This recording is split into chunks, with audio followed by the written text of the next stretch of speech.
जय, मैं मनीष सर और आप लोगों का एमजीएस में फिर से स्वागत है। आज हम लोग जानेंगे अम्ल क्षार लवण के बारे में। क्या होते हैं अम्ल क्षार लवण, एसिड बेस एंड साल्ट क्या होते हैं, इसके डिटेल्स में हम लोग जानेंगे डिटेल्स में कि अम्ल का कार्य क्या होता है, अम्ल स्वाद में कैसा होता है, इसका उपयोग कहाँ कहाँ पर किया जाता है, तथा जो क्षार भी होता है क्षार का उपयोग और साल्ट के उपयोग कहाँ कहाँ पर किया जाता है, साल्ट कितने प्रकार के होते हैं, अम्ल का खोज किसने किया, ये सब हम लोग आज जानेंगे।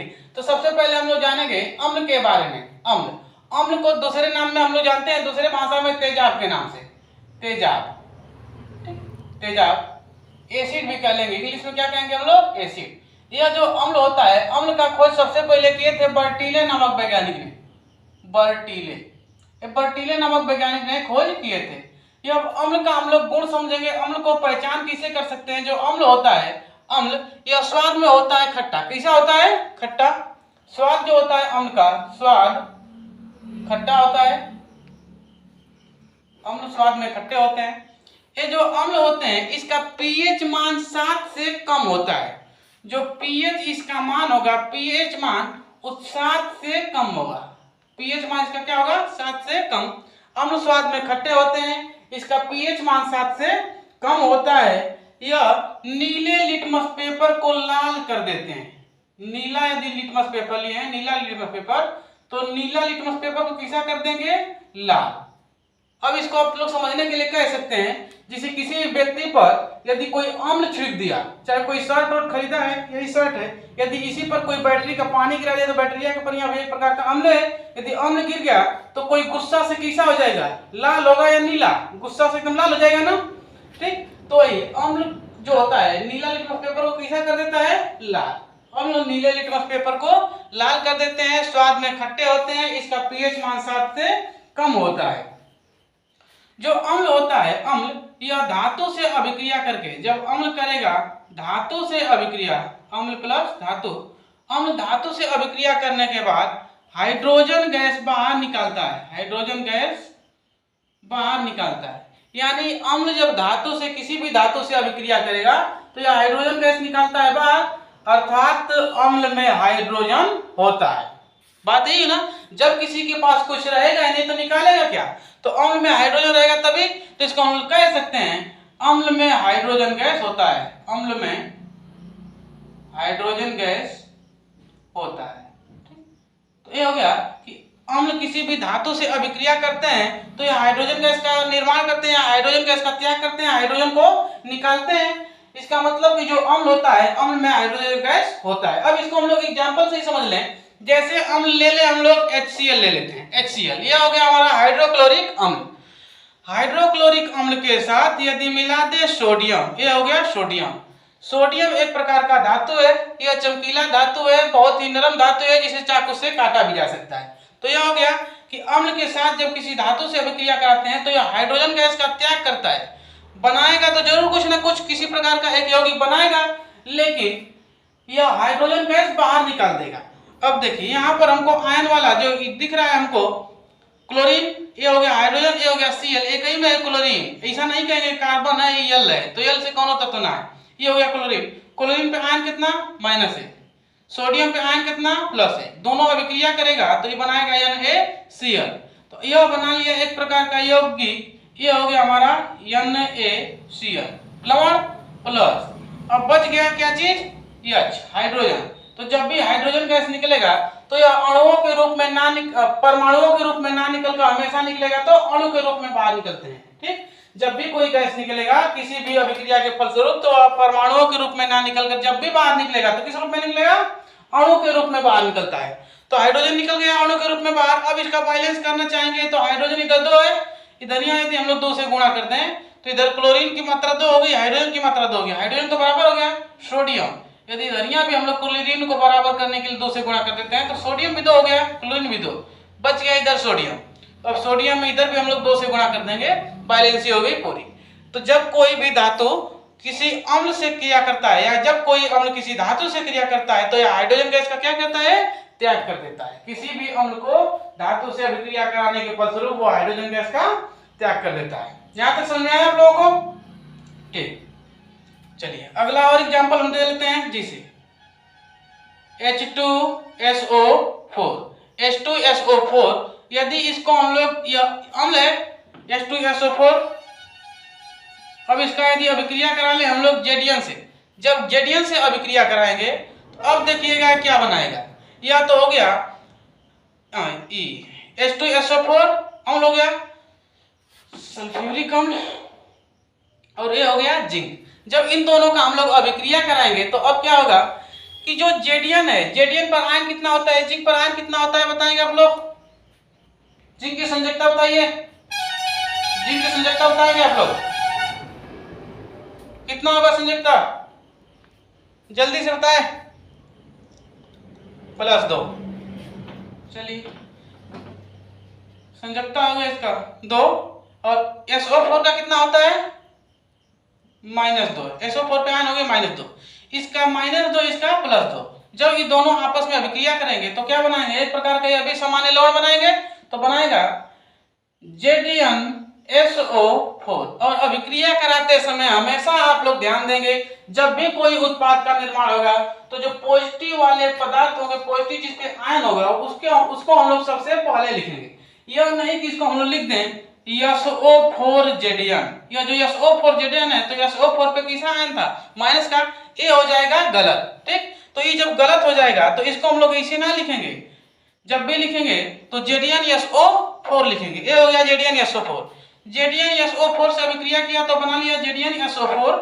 अब बताइए बचा क्या इसमें, हाइड्रोजन। हाइड्रोजन के कितने कण बच गए, 2। जब 2 कण बच गए तो यह अब अणु के रूप में हो गया, तो यह निकल जाएगा गैस बाहर की तरफ। तो जब कोई अम्ल धातु से क्रिया किया तो क्या बनाया, एक प्रकार का लवण बनाया, सामान्य लवण, और हाइड्रोजन गैस को कर दिया बाहर। यहां तक समझ में आ गया आप लोगों को, आया हो समझ में, ठीक है। चलिए तब तक इसका आप लोग स्क्रीनशॉट कीजिए। ये जो अम्ल है, अम्ल में कोई भी अम्ल हो, यदि उसमें ऑक्सीजन हो, जब किसी भी अम्ल में ऑक्सीजन होता है तो उसकी जो उसमें ऑक्सीजन की जो मात्रा होती है वो 2 होगी, ठीक, या 2 से अधिक होना चाहिए। जैसे H2SO4 हो गया, तो कोई भी अम्ल हो यदि उसमें ऑक्सीजन है, मौजूदा हालात में है तब की बात हो रही है, यदि उसमें ऑक्सीजन है तो किसी भी अम्ल में, अम्ल कोई भी हो, किसी अम्ल में हाइड्रोजन 2 या 2 से अधिक होने चाहिए, 2 से अधिक होना चाहिए।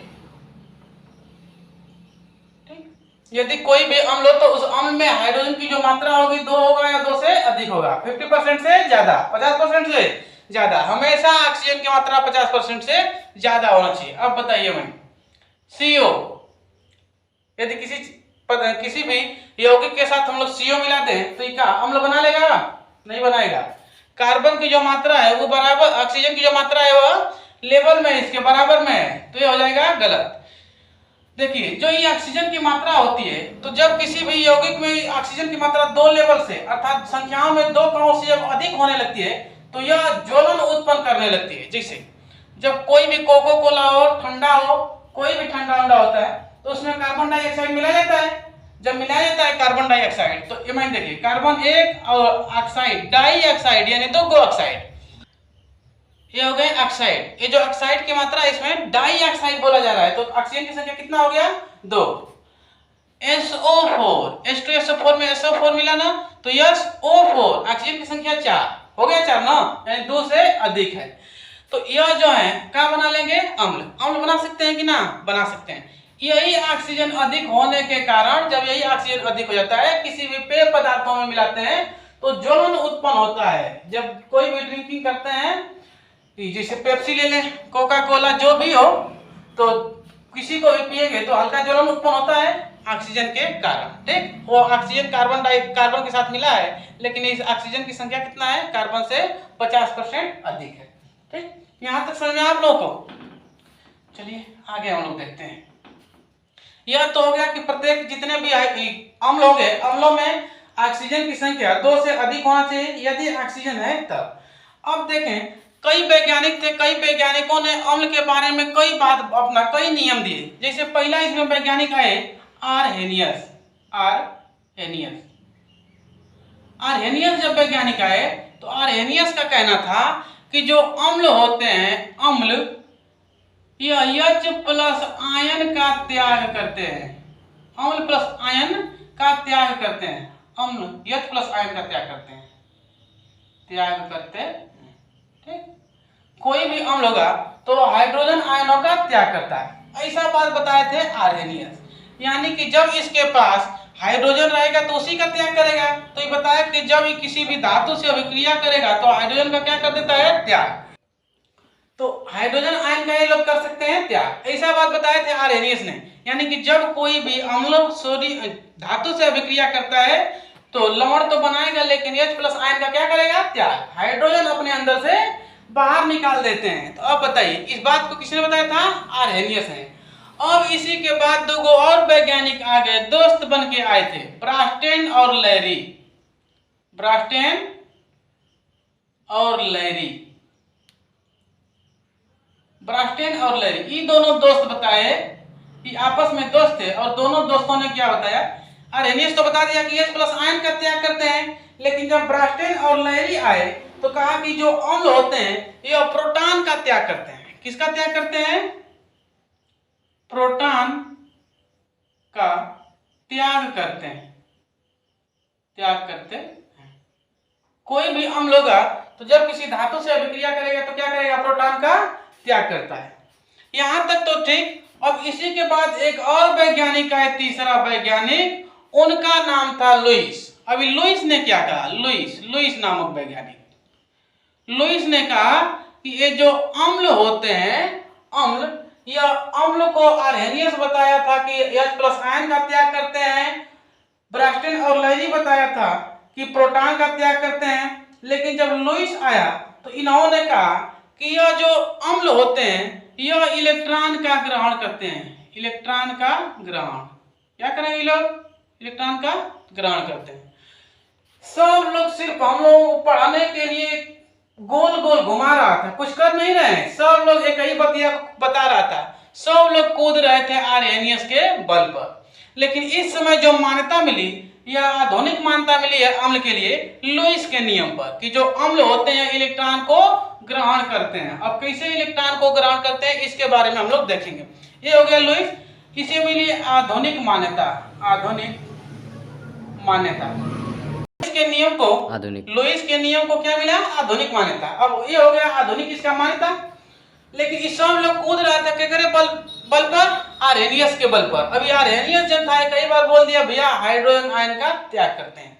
यहाँ बस एगो समझने की बात है, ये लोग सिर्फ हम लोगों का समय गुजार रहे थे। देखिए ये लोग कैसे समय निकाले थे।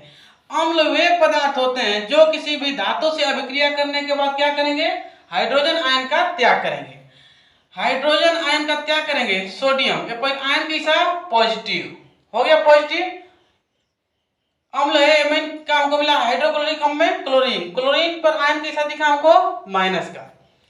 तो आर्हेनियस कहा कि हाइड्रोजन आयन का त्याग करते हैं, तो इसका तो नियम फॉलो हो गया कि हाइड्रोजन आयन का त्याग करते हैं, हाइड्रोजन निकल गया बाहर। ब्रास्टेन और लैरी बोला प्रोटॉन का त्याग करते हैं, जो प्रोटॉन होते हैं उसी का क्या कर देते हैं, ये लोग त्याग कर देते हैं। अब देखिए इलेक्ट्रॉन पर आयन कैसा, इलेक्ट्रॉन पर कैसा आयन, माइनस, प्रोटॉन पे पॉजिटिव, ठीक है, इलेक्ट्रॉन पे माइनस का आयन। अब ई बोला, ब्रास्टेन और लैरी बोला कि प्रोटॉन का त्याग करते हैं। अब प्रोटॉनवा का, ये प्रोटॉन पे आयन प्लस, तो ये हाइड्रोजन का त्याग करते हैं ना, यानी HCl से मिला तो बना लिया NaCl, हाइड्रोजन निकाल दिया, और प्रोटॉन पे कैसा आयन, प्लस, तो ये प्लस वाला को निकाल दिया कि ना बाहर, हो गया, निकाल दिया ना बाहर। अब इसी बात को ये लोग घुमा घुमा के बोल रहा था, एक बार ही कहा था कि H प्लस आयन निकाल दिया, उसी को बोला ही कि प्रोटॉनवा निकाल दिया। अरे बतिया तो एक क्या है, ये सब बस चुतिया बना रहे थे एक दूसरे को, ठीक। अब देखिए अब एक तीसरा इसका नियम था लुईस का, इसी को मिली आधुनिक मान्यता। इन्होंने कहा इलेक्ट्रॉन को ग्रहण करते हैं। अरे भैया बतिया तो हुए हुई ना, घर से कौन लड़की, मान लेते हैं एगो भाई एगो बहन है। अब ये एक भाई एक बहन जब है, एक भाई एक बहन, जब एगो भाई एगो बहन हो गए, इन लोगों की में से जो इसकी बहन है, ये बहनिया की शादी हो गई कहीं पर। जब इसकी कहीं पर शादी हो गई तो यह चली गई किसी के घर, या जब किसी के घर चली जाएगी तो इसका स्थान घर पे हो गया खाली। अब बताइए हाई बहू को शादी करेगा कि ना करेगा ना शादी, तो एकर स्थान यहाँ पर घेरा जाएगा कि ना। पहले करे घरे यदि सदस्यता में 5 लोग रहे होंगे, मम्मी पापा और रिश्तेदार मिला के 5 लोग रहे होंगे। अगर ई चली गई, जब चली जाएगी ई, ठीक, बौकिया चली जाएगी, तो अब एकरे घर में हो जाएंगे 4 लोग। अब जब एकरा शादी होगा तो एकरी भी आएगी बीबी, जब बीबी आएगी तो वो वाला स्थान भर जाएगा कि ना, भर गया ना। तो यानी बस इसी का नाम हम लोग जान रहे थे दूसरे नाम से। इधरिया गई, इधर इसका शादी हुआ, इसके सिस्टर का, तो ये लोग का कहे बेटी की विदाई हो रही है। क्या बोले, बेटी की विदाई हो रही है।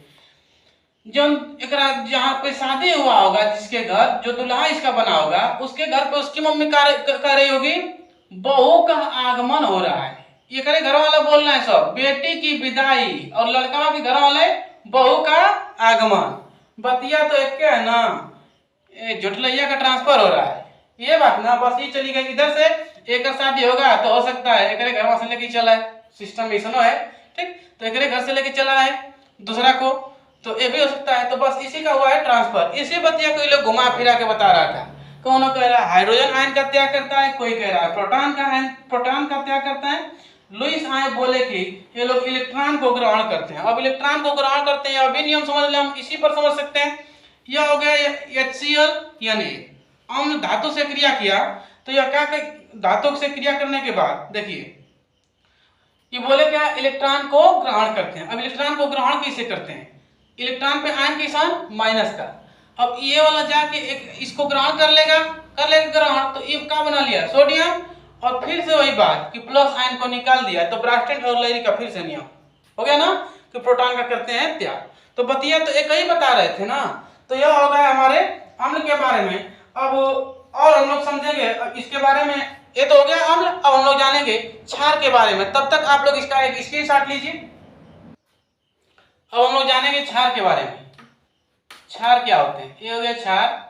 इसी को हम लोग दूसरे नाम से जानते हैं भस्म, जला के भस्म कर देंगे, भस्म, राख, बेस।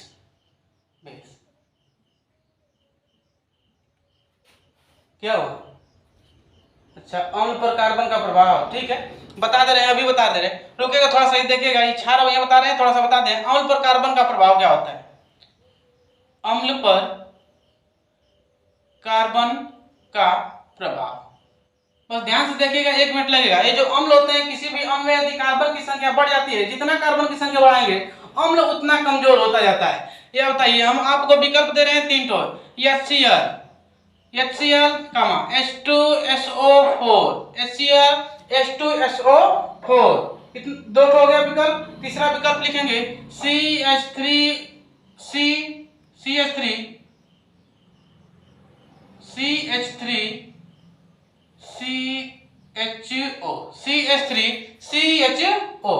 ये हो गया 3 विकल्प, CH3CHO, HCl, H2SO4। अब इन तीनों विकल्पों में बताएंगे कार्बन की मात्रा किस वाले विकल्प में ज्यादा है, कौन सा अम्ल में कार्बन की संख्या ज्यादा है। जिसमें कार्बन की संख्या ज्यादा होगी वह होगा अम्ल बहुत ही कमजोर। तो कार्बन किसी भी अम्ल को क्या कर देता है, कमजोर कर देता है।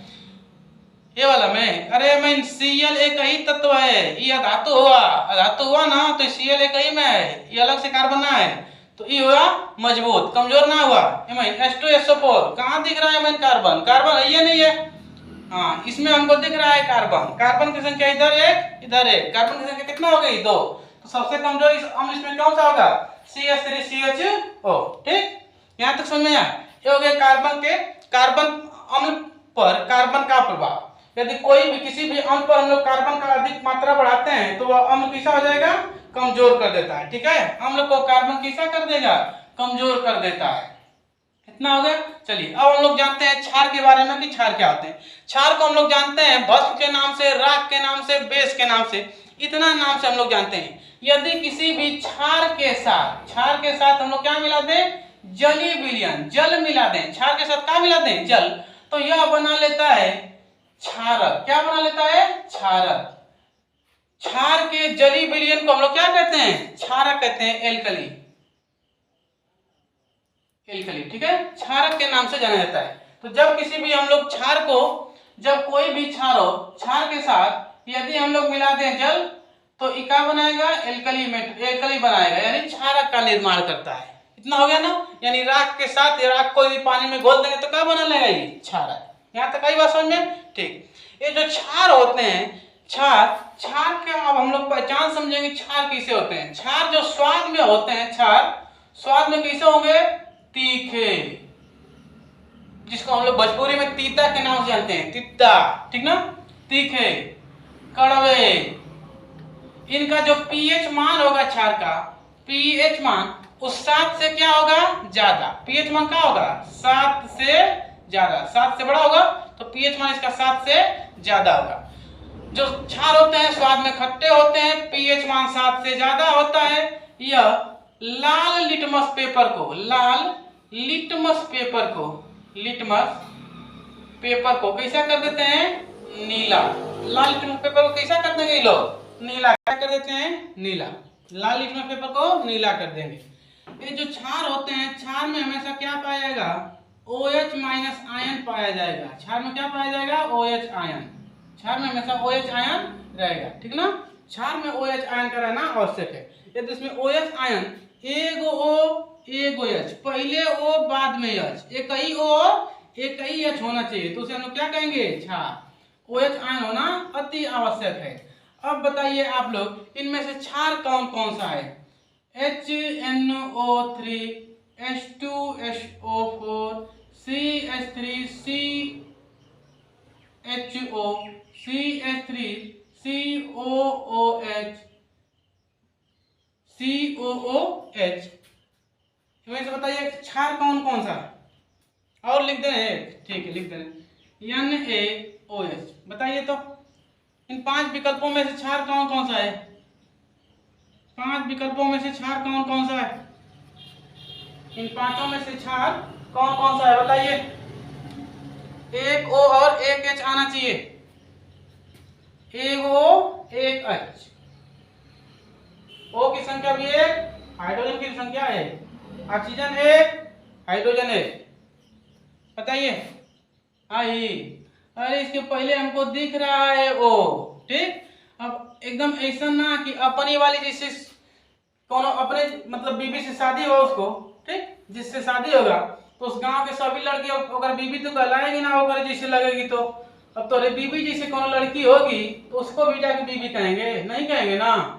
तो ये वाला कहाँ हमको दिख रहा है, क्षार। MnCHO है, जब हम लोग पढ़ेंगे IUPAC नाम, तब इनके नामकरण के बारे में पढ़ा जाएगा IUPAC में। क्या है, OH, NaOH, sodium hydra oxide. इसका नाम क्या होता है, हाइड्रा ऑक्साइड। यहाँ पर भी ना कहेंगे, ठीक ना। मुंडी को हमेशा कोई ऊपर करके चलता है, ऐसा ना कि हथवा के बगल चलेगा, पैरवा को ऊपर करके रखेगा। EHO दिया है, CHO का ही ग्रुप होता है, इसको भी हम लोग पढ़ेंगे IUPAC नाम में। इसमें से कौन सही है, NaOH। ये तीनों क्या हुए, गलत, चारों हो गए गलत, 5वां सही है NaOH। ये हो गए क्षार, हो गए, ठीक। चलिए और हम देते हैं, और आप लोग बताएंगे।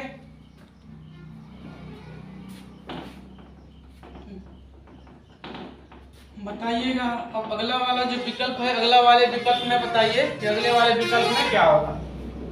बताइए अगले वाले विकल्पों में, इन विकल्पों में से कौन सा हमको क्षार दिख रहा है, MgOH का whole twice, CaOH, KOH, NH3OH, NaOH। बताइए 5 विकल्प हैं, MgOH का whole twice, CaOH, KOH, NH3OH, NaOH। इन 5 विकल्पों में से क्षार कौन सा है, 5। समझदार हो गए हो, सभी क्षार है, सभी क्या है, क्षार है। यहाँ तक क्षार के बारे में समझ में आया। चलिए आगे अब हम लोग समझते हैं लवण के बारे में, लवण क्या होते हैं। तब तक आप लोग इसका स्क्रीनशॉट कर सकते हैं। अब हम लोग जाने लवण के बारे में। लवण इसी को हम लोग जानते हैं नमक के नाम से, नमक या कह सकते हैं साल्ट, ठीक। ये हो गया नमक, लवण या तो साल्ट। ये क्या होते हैं, नमक, लवण तथा साल्ट। ये जो नमक होता है, नमक, इसका जो पीएच मान होगा, पीएच मान इसे लिख दे रहे हैं, पीएच मान, इसका पीएच मान क्या होता है, 7 के बराबर, यानी कि इसका पीएच मान कितना होता है, 7। तो इसका पीएच मान हो गया 7। अब अम्ल का, लवण का निर्माण कैसे होता है, साल्ट का निर्माण कैसे होगा, नमक कैसे बनाया जाता है। यदि अम्ल व क्षार की परस्पर क्रिया कराई जाए, अम्ल व क्षार की परस्पर क्रिया कराई जाए तो किसका निर्माण होता है, लवण तथा जल का, तब क्या बनेगा? लवण तथा जल। ठीक, यदि अम्ल व क्षार की परस्पर क्रिया कराई जाए तो क्या बनेगा? लवण तथा जल। अम्ल व क्षार की परस्पर क्रिया से क्या बनेगा? लवण व जल का निर्माण होता है। अब देखिए हम लोग कोई अम्ल ले लेते हैं, ले लिए HCl प्लस, कोई क्षार ले लें NaOH, हो गया NaOH HCl। यदि इसकी क्रिया कराएं तो हमको मिलेगा ये जो Na है यह Cl से अभिक्रिया करेगा, positive ion minus negative ion दोनों अभिक्रिया करेंगे तो क्या बनाएगा? NaCl, साधारण नमक प्लस, यहाँ पर हमको दिख रहा है हाइड्रोजन, यहाँ पर दिख रहा है हाइड्रोजन, एक हाइड्रोजन यहाँ, एक हाइड्रोजन यहाँ, बन गया कितना हाइड्रोजन? 2। तो अब क्या बना लिया? H2O, दोनों अभिक्रिया किया तो क्या बना लिया? H2O। यानी यह अभी जो नमक हुआ यह अभी कैसा है? उदासीन। कैसा है? उदासीन।